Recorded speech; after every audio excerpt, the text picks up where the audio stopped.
سیاسی در زندان کارون اهواز با اعتراضهای همراه بوده و موجی از دستگیری‌ها را به دنبال داشته.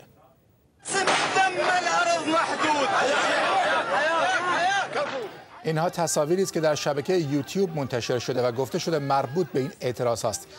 این 4 نفر در جریان ناآرامی‌های سال گذشته اهواز دستگیر شده بودند. در آن ناآرامی‌ها یک مأمور پلیس کشته شد.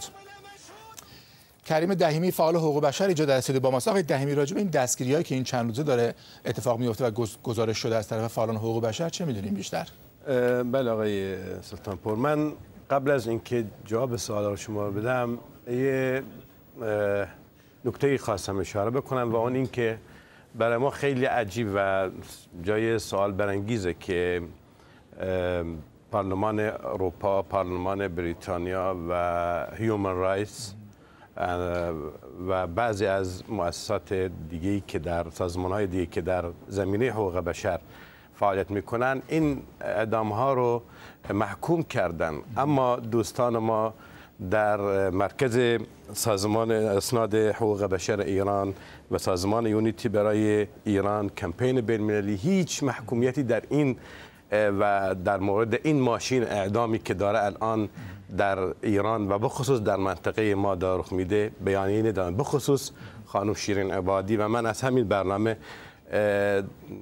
به اون میگم که هم ایشون آقای خانم شیرین عبادی، هم عبدالکریم لاهیجی، آقای هادی قائمی، میدونم نکته‌تون رو رسوندید ولی چون نکته‌تون رو رسوندین فقط چون فرصت کمه از این دستگیری‌ها برامون بگید. از این دستگیری‌ها بعد از موقعی که خبر اعدام این 4 نفر در منطقه به گوش مردم میرسه، جوونا جمع میشن و تظاهرات میکنن و نیروهای امنیتی به مردم حمله میکنن و بعضیاشون رو هم دستگیر میکنن و بعضیا رو هم شبانه وارد خونه ها میشن و اونها رو دستگیر میکنن، طوری که حتی یکی از خانواده ها فرزند دنبال 3 تا از بچه‌هاشون بودن که متاسفانه اونها رو پیدا نمی‌کنن، پیرمرد میبرن که همون پدر بزرگشونه که خیلی عجیبه، مسن آدم مسنیه.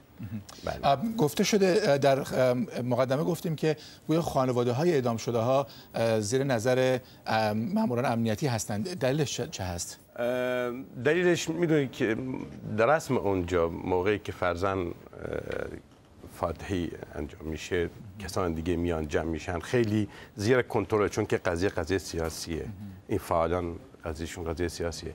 به همین دلیل فرزند الان خانواده ها دنبال پیکر جوناشون هستن، یه بار بهشون میگن در دستفول، یه بار بهش میگن در آبادان و همینطوری الان تا امروز که من با شما صحبت میکنن تو بیخبر هستن. و حتی فرزند برادر بزرگ این خانواده حیدریان الان هم تو زندان کارون بند 8، یعنی خیلی عجیبه. ایشون هیچ تهمتی مواجهون نیست و ولی دستگیرش کردن.